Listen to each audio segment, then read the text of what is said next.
What would that be? We would have a long pause and we'd raise our voice. AKA, you ask them to buy and you shut the fuck up. That's how it works. So, the reason I'm saying this is because some of you train sales teams, some of you are being trained by a sales manager, and some of this language is very confusing. And it was very confusing to me as I came up as a salesperson.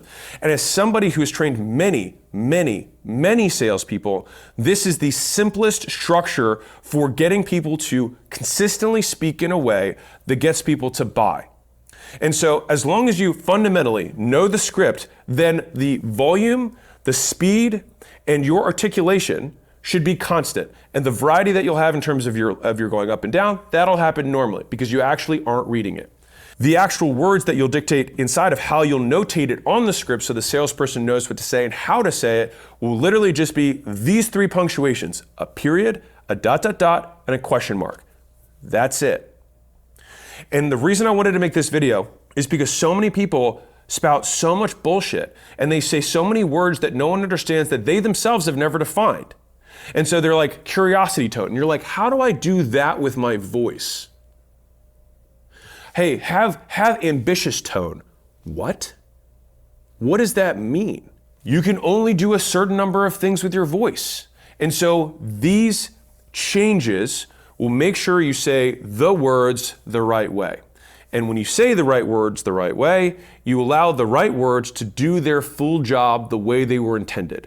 And by doing it this way, you will be able to duplicate the same sales process in the same people so you can get more consistent outcomes between reps and within a rep's career. So if they go off track, you as a salesperson or as a sales manager can listen to their calls or listen to their sales recordings and say, okay, this is the language I can use to describe the changes they need to make in order to improve their conversions. Hey, you're not speaking loudly enough, which might translate in somebody say, hey, have more confidence. It's like, what does that mean? Speak louder. Okay, cool. You might be speaking too fast, which they might say, hey, you sound nervous. You're speaking too fast. Just say that. Stop sounding nervous is not helpful. Speak at a slower cadence is helpful. And so I would say that from a tactical perspective, as someone who's trained a lot of salespeople, the third element I said about enunciating the words, fully pronounce each word, will automatically slow someone down who talks too fast when they are nervous. And the point that this is most crucial is in the close. The close is where you need to manage your tone the most. And that's typically where people have the highest emotions, have the highest adrenaline, their cortisol is spiking because their hearts start fluttering because they're like, I hope they buy, I hope I didn't mess anything up. And then also if someone says no in response, that's when the objection handling comes in. And if you talk too fast, it can come off aggressive, right? If you talk too loud and fast, it sounds aggressive. Sound too slow, you sound slow. I'll just put it that way. All right. And so functionally, big picture here, the reason the close has the most pauses and has the one question that matters is because we want to make sure that they're paying the most attention when we're asking them to buy. That's the point. Now, if you look back at the pitch that I just did in August for the book, you'll notice if you look at the entire 2-hour plus thing, where is the longest pause? When I ask people to make a decision, to make a purchase. That's where.